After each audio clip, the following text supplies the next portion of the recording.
Last week, CEOs from Amazon, Facebook, and several other tech giants appeared before a House panel to defend their business practices and answer some really tough questions. Joining me to talk about that is Farron Cousins from Trial Lawyer Magazine. Farron, you know, as I watched this, I was surprised at one thing. It was almost a bilateral kind of attack on these folks, wasn't it? It was. You know, occasionally it is nice to see them actually working together, especially against this particular industry. This is one that Congress, you know, the federal government at every level has allowed to run rampant for 20 years almost, when a lot of these companies were first getting started. And now they're trying to play catch up. And I think that's part of the reason we see Congress kind of uniting together against this, because they let these giants now grow and grow and grow and absorb every piece of competition along the way, or crush every piece of competition along the way. And now suddenly they're staring down these behemoths because they didn't address it at the time. Okay, so we got a $5 trillion business. That's what this is, $5 trillion. You've got what's been described as a digital railroad problem. What that means is we've always handled antitrust cases against the railroad, against the steel industry. We're not afraid to go, in the past, we have not been afraid to go after antitrust cases. This Department of Justice has failed to do it. And the reason is these folks are spending so much, they're just spreading so much money around.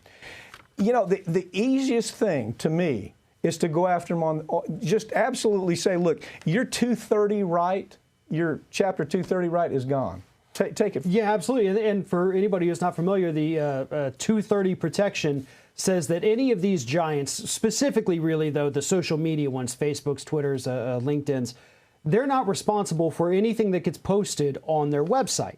So if you go on there and you say something horrible, you issue threats, the platform itself faces no liability over allowing you to say that. And this goes back to Bill Clinton's Telecommunications Act.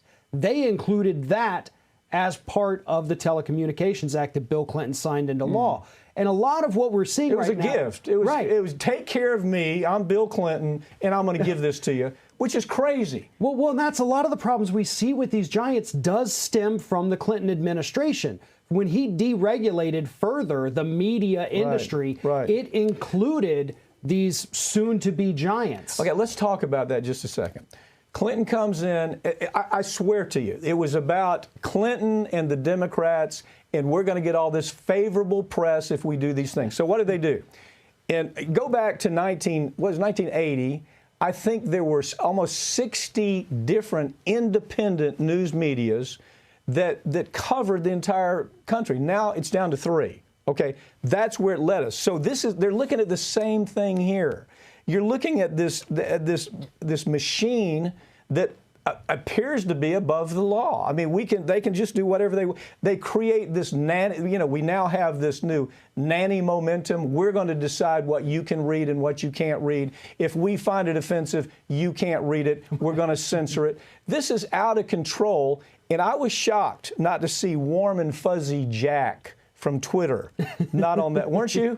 Well, I think Twitter, since they're not necessarily gobbling up as many of their competitors as some of these other folks, and they are, I believe for the most part, kind of strictly in the Twitter business, they have issues that have to be addressed. But I think that's why they were probably excluded from this, because with Amazon, Google, Facebook, and Apple, of course, they also do other pieces of industry. And this was, I think, the primary focus on the antitrust, which is huge. Amazon owns everything. You know, Amazon has security cameras for your home. Amazon has cloud computing. Amazon makes their own products and sells them, giving those priority over competition who also sells on their website. This shouldn't be allowed, and technically, legally, it's not. Okay, but we didn't stop. Think about this. Okay, Bezos comes in, puts mom and pop operations out of business all over the country. Now, that's not enough for Bezos. Bezos now says, well, I'm going to see what's selling really well. We're going to look at our metrics. What sells real well, then we're going to build the same thing and make it cheaper. You understand? So he's put thousands and thousands of businesses out of business. Now that's not enough for him. Now even the people that ship directly, that make these products, he says, I'm going to copy what you do, and I'm going to sell it cheaper on Amazon. This guy is a machine that has got to be stopped. And the DOJ needs to man up and say, look, we've done it on railroads, we've done it on steel, we've done it time after time, banking, we've done it a lot of different ways. We got to stop this. Well, and it's funny, too, because these companies all tried to use the same defense during the hearing and say, listen, but we're American. We're American companies. Don't we want to make stuff in America? Don't we want to prevent the Chinese, they said, from taking over? I mean, they really dug their heels in on trying to claim to be the most American of Americans. But really, a lot of the stuff they make, a lot of the stuff they sell, it is, in fact, not coming from America at all. Let me run this by you. It was almost a laughable moment.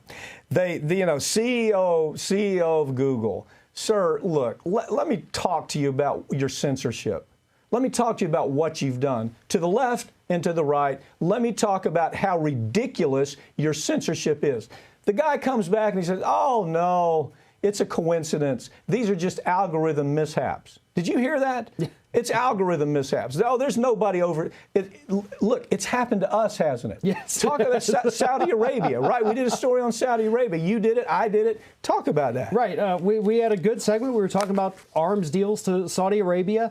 Google would not let it show up. YouTube pulled it, which YouTube is owned by Google. Right. Because they said it was hate speech. Yeah. It was hate speech. News of the day, they said, was hate speech. Well, that's not the only time they've done it to us. We've had, of course, Sam Cedars, dear friend of ours. We know who they're doing this to.